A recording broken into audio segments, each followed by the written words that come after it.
That's wrong!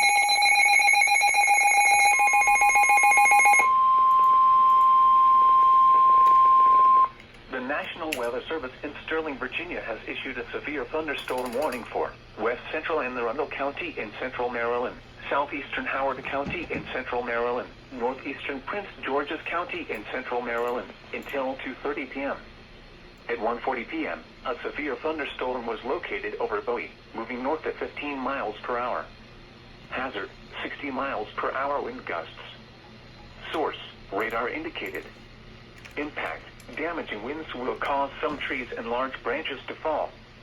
This could injure those outdoors, as well as damage homes and vehicles. Roadways may become blocked by downed trees. Localized power outages are possible. Unsecured light objects may become projectiles. Locations impacted include Bowie, Crofton, Severna Park, Onontaught, Laurel, Fort Meade, Whitmore, Millersville, Skeggsville, Glendale, Gambrels, and Prince George's Stadium. For your protection, move to an interior room on the lowest floor of a building.